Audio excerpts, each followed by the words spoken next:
Washington Grown is brought to you by the Washington State Department of Agriculture's Specialty Crop Block Grant Program and Northwest Farm Credit Services, supporting agriculture and rural communities with reliable, consistent credit and financial services today and tomorrow.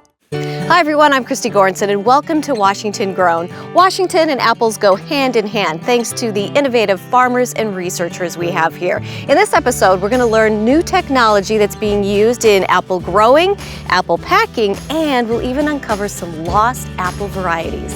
We'll be making a pizza featuring Washington apples at Allie's Vegan Pizzeria. It's like a tangy, savory flavor to it. Then we'll meet Washington's very own apple detective. Isn't that a beautiful pink color Oh there? my gosh, look at that. And Tomas will learn about the newest technology in apple packing. It has the capability to take 270 pictures per apple.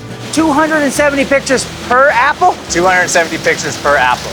All this and much more today on Washington Grown.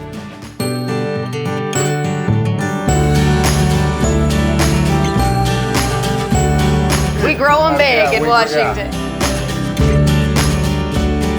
You're like, I can put her to work. Right now. Oh yeah. Are you getting tired already? No, Am I doing this right? It's like Willy Wonka in the Chocolate Factory. This is one of the hardest things I've ever done on this show. Cheers, thanks for having us. Today, we're stopping by Allie's Vegan Pizzeria and Cafe. This quaint Spokane spot is serving local vegans the comfort foods that can sometimes be hard to find. Style of like really eat your heart out food that you're looking for. Cheese breadsticks are probably my favorite thing on the planet, so I was very curious to try vegan ones, and they were delicious.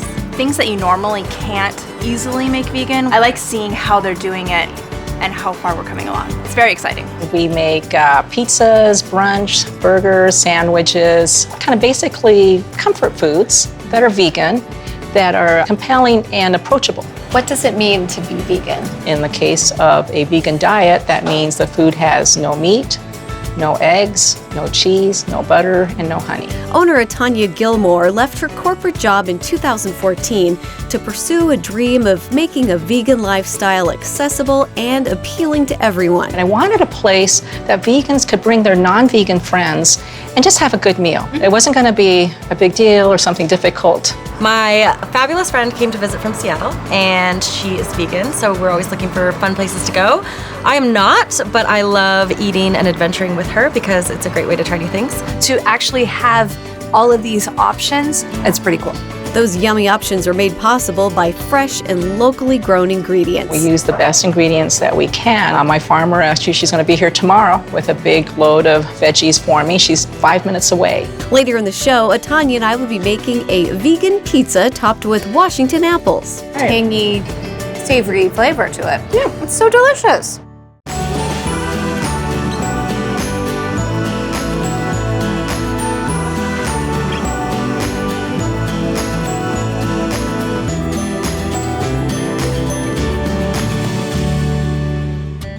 Tomas is out at Gebber's farm, where the apple trees look a little different than you might be used to.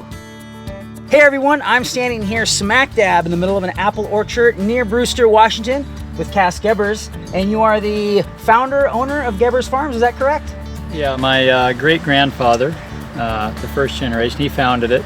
We're approximately about 110 years old, so I'm currently the fourth generation, so I can say someone before me truly scratched the gravel a lot harder to get us to this point. The orchards that I was running around in as a kid do not look like these orchards. I remember seeing big trees with big trunks and, massive things. Why do your trees look so different than that? Yeah, well, this particular orchard's a single spindle, about 1,450 trees an acre. It's high density. The fruit from those trees might be a size and a half larger than maybe a standard freestanding, semi-dwarf or a seedling type rootstock. The fruit, is more conducive to better labor savings. It's safer, it's convenient to pick. Labor's been an issue, getting enough guys. Right. So, we're trying to plant these modernized orchards because there's a lot of benefits. How many different varieties of apples do you guys grow? Man, I should have probably put those on a list. There's, we grow 5 or 6 of the mainstay varieties, red granny, gala, honeycrisp, excellent, Fuji. And then there's a lot of new proprietary type varieties, club varieties, different things that, you know, as the industry adapts to consumer preferences, we're trying to adapt with it and plant those varieties. So Cass, if I was a new farmer and I wanted to put in an apple orchard of my own, what would you tell me? Should I do it the way that I see these big trees, or should I do it the wall of fruit style? First, I'd ask you if you were crazy. There's a lot of things to do besides scratching the gravel being an apple farmer. Right. But if you decided you wanted to do that, you got to find a piece of ground that's got good soils and hopefully good air drainage on a slope, so it's frost free, and in an area that you can find water rights for that soil. So, you know, in the old days, a piece of land in Washington was a piece of wheat ground, $400 or $500 an acre, and the water right was $25 or $50 to apply for a water right permit. Now that water is exchanged out here because it's the water has been shut off, so you have to purchase a water right. That could be anywhere $1,500 an acre foot, maybe $3,000-4,000 an acre just to start with. The land is still roughly the same price as it always was, but the water is expensive. Then you've got to put in the infrastructure. So with a dwarfing high density orchard, you've got a lot more trees per acre. So the cost of a nursery tree is not much different from freestanding, but you now have 4 or 5 times more trees. So you could be in with your structure and your tree costs, you know, maybe $10,000 to $12,000 an acre on a freestanding, and 4 years of pre-development costs, pre-productive costs. And that, you know, that's probably ranging from $5,000 to $6,000 an acre pre-productively. To these high density orchards might cost on a single spindle $22,000 to $25,000 an acre, so double, 2.5 times. And if you went to a very high density with the V trellis, more structure, you could be pushing 30. So land cost, water rights, trees, pre-productive costs, it would be very easy to exceed $50,000 an acre. Which brings me back to the question, are you sure you want to be an apple farmer? Maybe there's something else you want to do? Right, makes sense to me. Yeah. So thanks for doing what you're doing. I'm here with David Benscotter, and we are in this beautiful location at Steptoe Butte State Park outside of Pullman. We're talking about apples, and you are considered the apple detective, right? That's correct. So what does that mean? Tell me what that means. Well, it's actually a term that's been applied to other people before me. I think I got apple detective both from my search for lost varieties of apples, but also that I was in law enforcement before I retired and started doing this. Okay. In fact, David is a retired FBI agent. His investigative skills come in handy when he's trying to track down apple varieties that haven't been seen in decades. Lost apples are basically apples that once were given a name, either as far back as the 1600s or right up to even the early 1900s. People moved away from where they were. People didn't need apples like they needed them back in the late 1800s, early 1900s, and they just basically became forgotten. At one time here in Whitman County, I know there was over 200 varieties of apples that were available, but you don't see 200 varieties of apples in markets. No, you certainly don't. So now David picks apples from trees around eastern Washington, hoping to match the tree with an old variety name. After taking location notes, he sends the samples away to other experts who comb through books and old variety descriptions. There's approximately 50 different characteristics that they have to look for in an apple. Everything from how long the stem is, to what size the seed is, to what the flavor, all those things.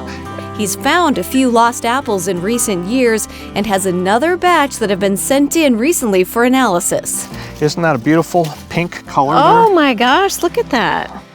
And what I usually try to do is gather 6 or 7 representative samples of the apple. Thank you. It's a cute little guy. Yeah.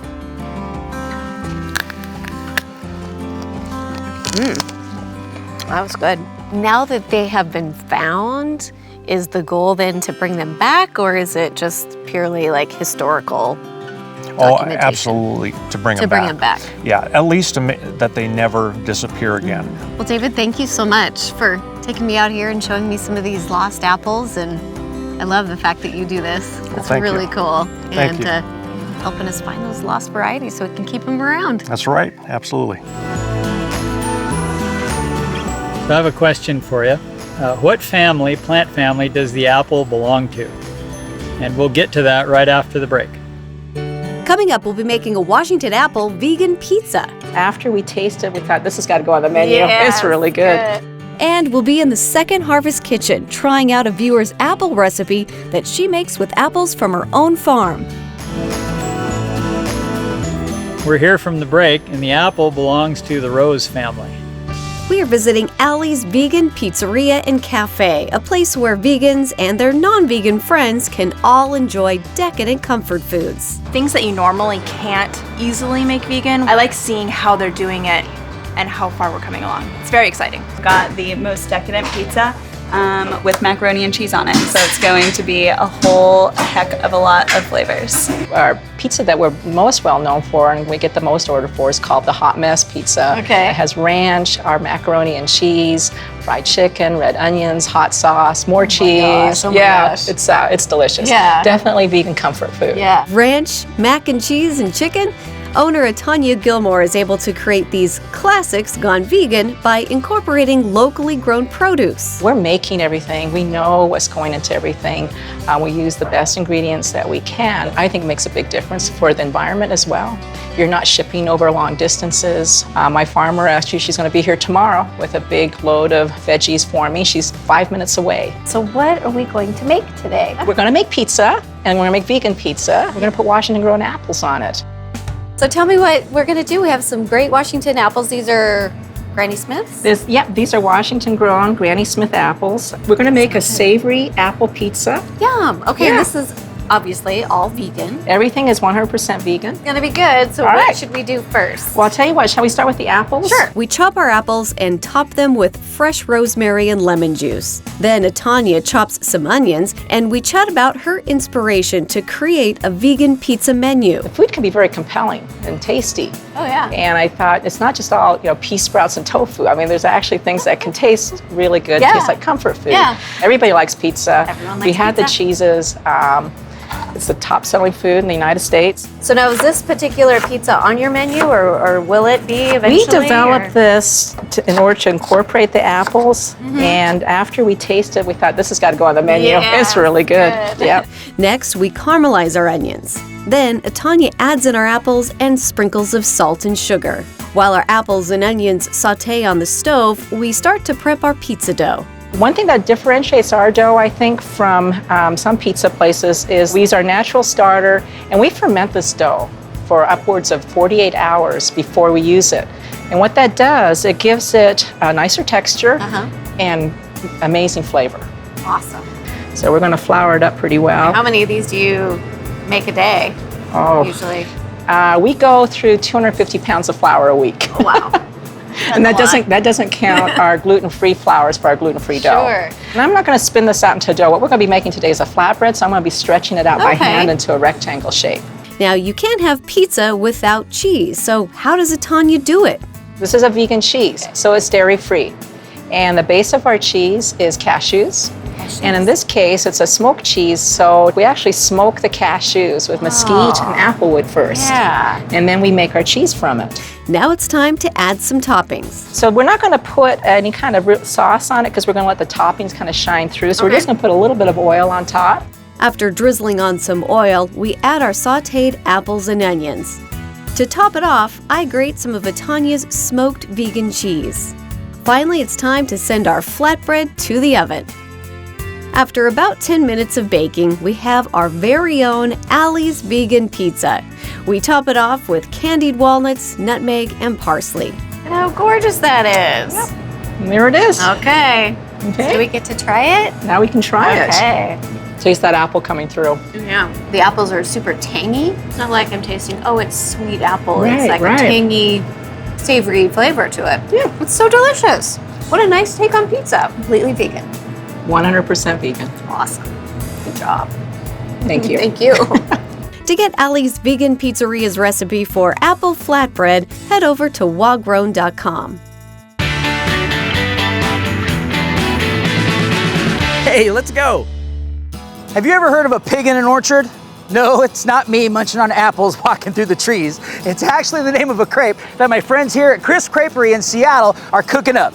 Well, I'm here in the Soto district in Seattle with Debbie, owner of Chris Creperie. This is great, and I'm in the bubbles. Yeah. We've never had bubbles as a background before. We are very unique. So yes. why crepes? Well, they're so versatile. You can basically do anything with them. You can fill them with anything you want. So that's why we like them. And I know that you happen to have one called Pig in the Orchard. Yes. Tell me a little bit about that. What's that filled with? Well, that's with our prosciutto di Parma and double cream brie. Of course, we have Washington Gala apples and house-made apple butter and arugula. Nice. So now, were you making crepes before you came to Washington? I was. And when you were making crepes before, was the Pig in the Orchard something that you had, or was it because of Washington apples that you decided to start doing It was that? because of the Washington apples, for sure. That's there awesome. you go. Let's see what some people think of this Washington-inspired crepe. You guys like crepes? Do you like crepes? Oh, I love crepes. Have you ever had a pig in an orchard before? No. No? Well, today's the lucky day for you. Nice. Check that out. Tell me what you think. Okay. Give that thing a taste. Tell me All what right. you think of that. I shall. As long as we get that first noise of that. Really good. Do you like the apples in that? Yeah. Well, of course she does. She's going back for more. Look at that. You guys have to try this. It's a nice texture and a nice sweet flavor to the ham. Nice. Very cool. Well, thank you so much for trying that. I really appreciate it. Can I keep it? Enjoy it. Oh, yeah, that's hers.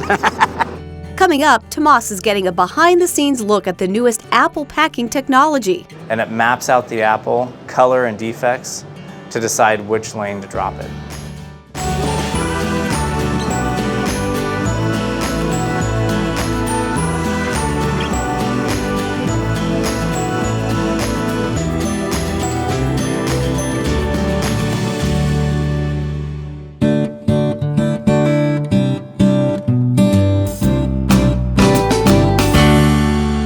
One of my favorite memories as a little girl was my granny-gran making fresh homemade applesauce in the kitchen. Soon the whole house would smell like cinnamon and apples. You know, some would say that the best applesauce comes from McIntosh or Empire apples, while others would say, well, combine Honeycrisp with Granny Smith. It's really just your preference, but a good rule of thumb is the riper the apple, the better. But be careful storing those ripe apples. Did you know that they can make other foods around them ripen faster? Well, luckily our produce manager, Ralph, has some apple storage tips for us. Well, with apples being a fast ripening fruit because of the ethylene gas it produces, the best way to slow it down is in the refrigerator. But if you want to keep them on the shelf, they'll ripen up and be very flavorful. There are more than 2,500 varieties of apples grown in the U.S. alone, and each variety is something special. Fuji and Gala apples are good to eat out of hand or fresh in a salad. But according to Granny Gran, it's the Honeycrisp and Golden Delicious that will give you the perfect applesauce. When it comes to packing, storing, and delivering apples, the apple industry has come a long way. I visited Jacob Whiteside at Washington Fruit to see how some amazing new equipment is improving the industry for safety and efficiency. Hey, Jake, how's it going? Good, how you doing? I'm fine, man. Hey, thanks for having us over here. This is pretty cool. Yes. I mean, we've seen a lot of packing facilities in our days here on Washington Grown, but you guys are doing some new technology stuff, right? Yes. Tell me about the Spectrum. This is the compact Spectrum, and we use this to grade the fruit. Okay. It has the capability to take 270 pictures per apple, and it's taking pictures for color, shape. We weigh the fruit for size, and it measures internal qualities. 270 pictures per apple? 270 pictures per apple. Oh, man. Now, how new is this tech? This tech is 4 years old. Okay, so you're kind of on the cutting edge of this stuff. Yes. Now, what changes has this made to your overall process? It's helped us reduce our staffing levels to where this will sort most of the fruit, and we use our staff to put the fruit in the boxes. Okay. Keeping their workforce stable and safe is a high priority of Washington apple growers. Using technology like the Spectrum also allows warehouses to ensure their customers are receiving the best apples possible. Bottom line, what's the driving force to having something like this in your facility? Consistency for your pack. Okay. To meet your customers' expectations. So every time I get a tray of apples, I know every single one of those apples is like almost the same. Almost the same. Should be. All right, so this is the brain of it all? This is the brain of the operation. Oh, wow. This is where we look at each apple that's coming in and making sure that the machine is doing what it's supposed to be doing. So this is one apple? That's one apple. This is one apple? That's one apple. Each lane has 3 color cameras and 2 sets of infrared cameras. So we can look at the defects through those, and it maps out the apple, color and defects, to decide which lane to drop it. I think the thing that's so amazing is how lightning quick this is all happening. I mean, it's just nanoseconds. It's mind-boggling. Yeah, like, just the engineers to come up with this stuff. And there's so many Wow. different parts of the apple that they're looking at. They're looking at color, they're looking at shape, they're looking at defects, they're looking at internals, they're looking at so many different facets of it, and they're putting it in the right spot. Man. Well, man, I gotta tell you, every time I bite into an apple, I'm always appreciative of the work that you guys are doing for us. So, Keep biting into them. Okay, I will.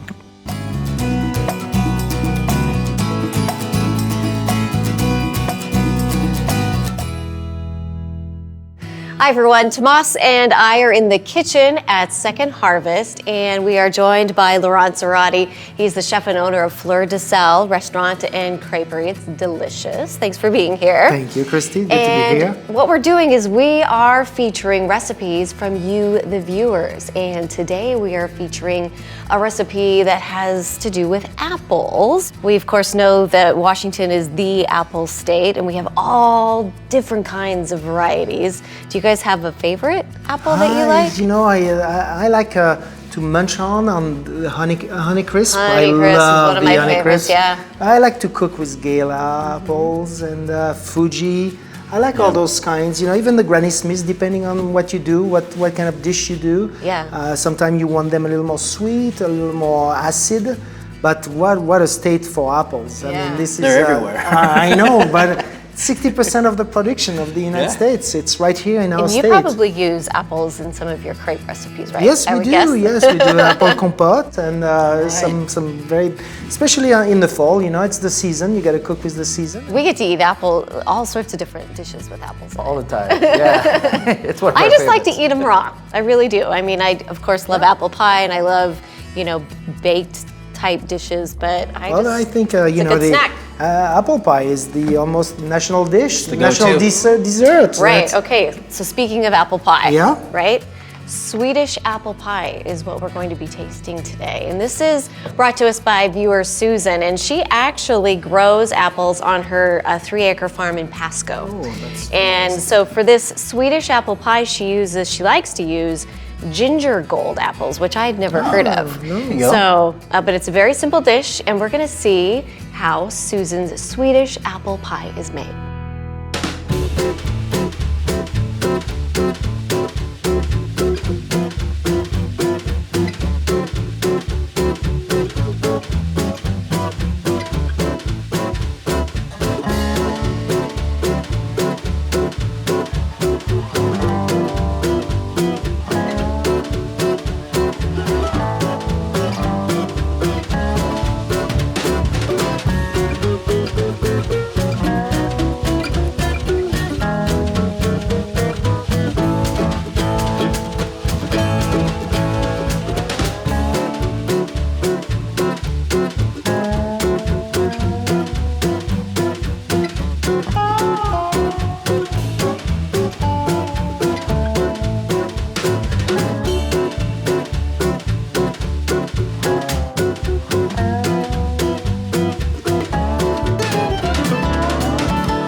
All right, we have our Swedish apple pie here from Susan, and it's time to taste. Let's do it. And it smells delicious, doesn't it? Yeah, it smells like the fall. Spices. So Swedish Spice. apple pie is generally with a crumble. So I believe it's not a crust like the American pie or like a tart in France, but it's more like a crumble, almost like a cobbler, and you cover the pie with that crumble, and everything melts together, forming that kind of crust. It's almost like a big cookie. It does look like a cookie. It does. Okay, yeah, I'm digging in.